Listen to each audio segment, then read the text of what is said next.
আসসালামু আলাইকুম রহমতুল্লাহ। আসসালাম রহমতুল্লাহ বরকাতুহ। জি বলেন। শেখ, আমার আকিদার উপরে একটা প্রশ্ন। হুম। আহ, জি বলেন।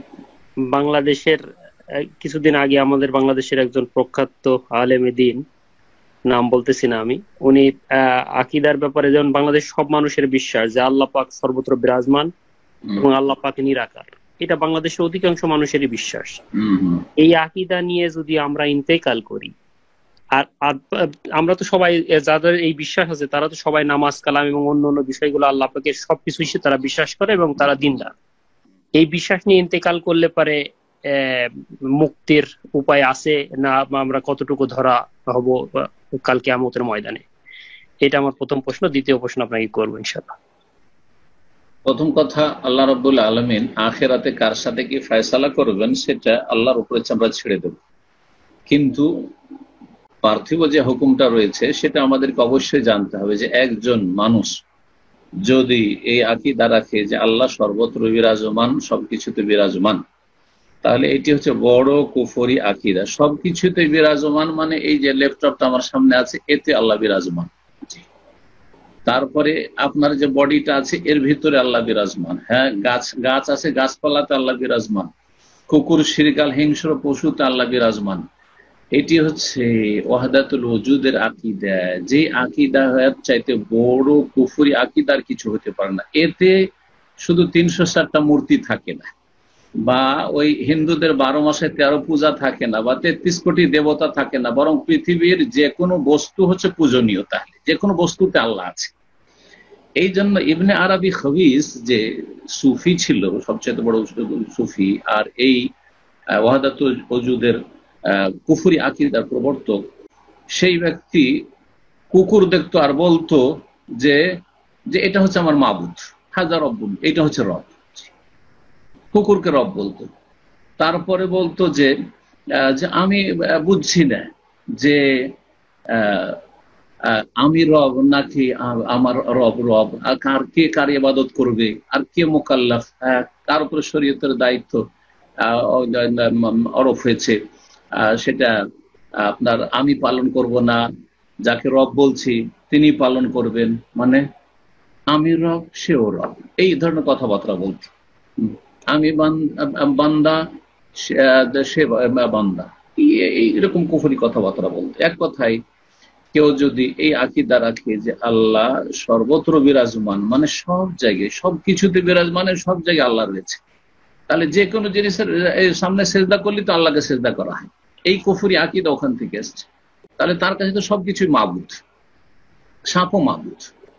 এই আকীদা মূলত হিন্দুদের থেকে এসছে। হিন্দুদের পাশে বসবাস করে সুফিরা তাদের কাছ থেকে এই কুফরি আকীদাগুলি নিয়েছে, যেভাবে বিভিন্ন ভাবে যা গিয়েছে সুফিদের কাছে সংমিশ্রণ ঘটেছে শিরক আর তৌহিদের। কিছু তৌহিদের কথা থেকে গেছে, আর এইসব বড় বড় শিরক কুফরি ঢুকে গেছে। এত বড় শিরক কুফরি নিয়ে কেউ যদি সম, সালাত, নামাজ, রোজা, হজ, যাকাত কিছু করে, কিছু কবুল হবে না।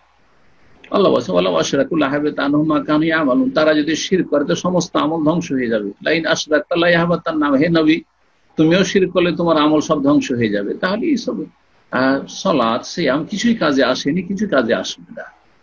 সুতরাং সেই ব্যক্তি মুসলিম হতেই পারেনি যেই ব্যক্তি বলবে আল্লাহ সর্বত্র বিরাজমান, সবকিছুতে বিরাজমান। যারা এইসব আকীদা রাখে তারা এইসব কুফরি আকীদার উপর তাদের প্রতিপালন হয়েছে। এই শিক্ষা ছাড়া অন্য কোন শিক্ষা, তৌহিদের শিক্ষাই পায়নি, সুন্নাহর শিক্ষাই পায়নি। শিরক আর বিদআতের কারখানায় তারা লেখাপড়া করেছে, যার ফলে তারা বিভ্রান্ত থেকে গেছে। আর শয়তান এমন ভাবে আধিপত্য বিস্তার করেছে যে সেখান থেকে আর বেরিয়ে আসতে পারছে না। এখন ওদের সাথে আল্লাহ কি মামলা করবেন? ওদের মাঝে দুই শ্রেণীর লোক রয়েছে, এক হচ্ছে আলেম সমাজ আর এক হচ্ছে জাহেল সমাজ, জনগণ। আলেম সমাজকে আল্লাহ ছাড়বেন না, কারণ তারা আরবি ভাষা বুঝতো, তারপরেও তারা তৌহিদ এবং সুন্নাহ বোঝার চেষ্টা করেনি।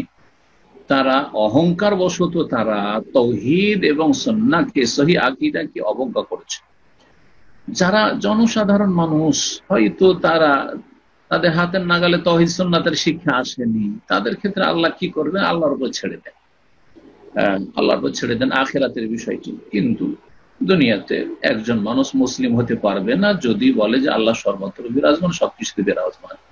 আল্লাহ নিরাকার, আল্লাহ নিরাকার কি করে? তাহলে তারা যে আবু হানিফা সম্পর্কে এইসব কিচ্ছা কাহিনী ছড়ায় যে 100 বার অথবা 99 বার আল্লাহকে দেখেছেন, তো যিনি নিরাকার, যার আকার নেই, তাকে দেখে কি করে? তাহলে তাদের কথা মিথ্যা নয় যে আবু হানিফা দেখেছেন। আল্লাহ রাব্বুল আলামিনের হাত রয়েছে, চেহারা রয়েছে, চোখ রয়েছে, পা রয়েছে, এইসব কথা কোরআনে কারিমে মওজুদ রয়েছে। তারপরে এইসব কথা কেন বলতে যাব? আল্লাহর এইসব কিছুই নেই, কোরআন অস্বীকার করা নাই, সবগুলি কুফরি আকীদা। জি, তো বিস্তারিত শোনার জন্য আকীদা ওয়াসিতিয়ার উপর, যেটা আসমা সিফাতের উপর 40টি ধারাবাহিক আমার আলোচনা আছে, ইন্টারনেটে শুনবেন ইনশাআল্লাহ।